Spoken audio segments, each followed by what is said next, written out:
inside that booklet, there is a program, and we're following it step by step, step by step, step by step. Alipoota yafulumizibwa akakiiko akavunaanyizibwa ku ddembe ly'obuntu mu mwaka gwa 2022 yalaga ng'ebitundu 34 ku buli 100 eby'abasajja bwe batulugunyizibwa mu maka kyokka ne batya okuvaayo okwogera ebibatuusibwako.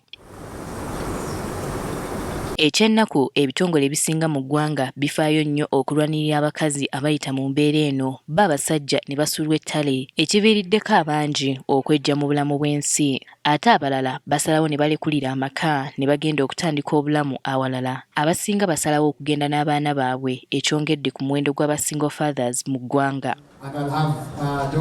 Kati Gavument ng'eyita minisitule y'ekikula ky'abantu n'ebitongole by'obwannakyewa ebirala mu ggwanga bakola okunoonyereza omwaka oguwedde ne bazuula nti omuwendo gw'abasingle fathers oba bataata ababeera n'abaana baabwe bokka bwe gweyongedde naddala mu bitundu by'obuvanjuba. Mbu kyokka ekyennyamiza abasinga ku bataata bano bavubuka wakati w'emyaka 13 ku 18 ekitegeeza nti nabo babeera baana bannaabwe. Twalabye nti mu communities ezo mulimu ne bataata abalala abaliko waggulu w'emyaka egyo nga balina ebizibu ebimu mu maka gaabwe si bano abato bokka.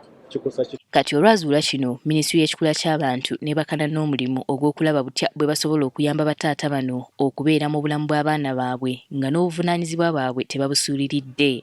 10% of fathers don't know their children.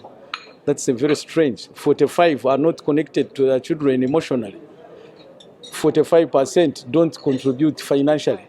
And even those who contribute financially, they neglect the emotional touch. Bano bagamba nti kino kya nkizo nnyo kubanga omwana kyakula alaba ewaka naye oluusi kyakola ng'akuze kale nga bw'akula ng'alaba taata tali mu bulamu bwe emikisa mingi naye okukola kye kimu ng'akuze. So they will shed off the negativities from their fathers, but they take on the positives. So what are positive attributes that you would wish to pass on to your children? And you cannot pass them on to their mother to pass them to them.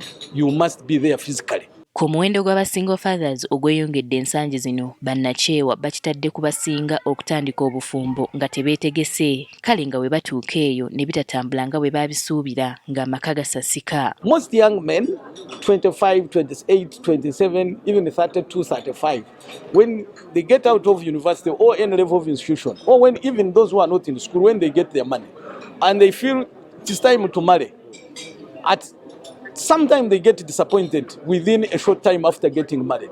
The expectations they had envisaged in terms of having also a responsible wife fail or are not realized.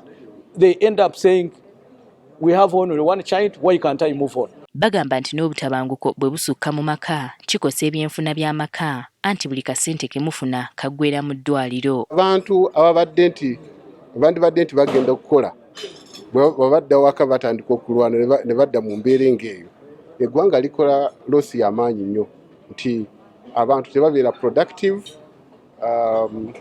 wabeerawo obuzibu bw'amaanyi. Kati bakubiriza bataata bano abatulugunyizibwa mu maka gaabwe okuvaayo okwogera ku mbeera eno ate n'ab'obuyinza obutasekerera bataata bano bwe babeera bavuddeyo okwogera ku ebyo bye babeera bayitamu.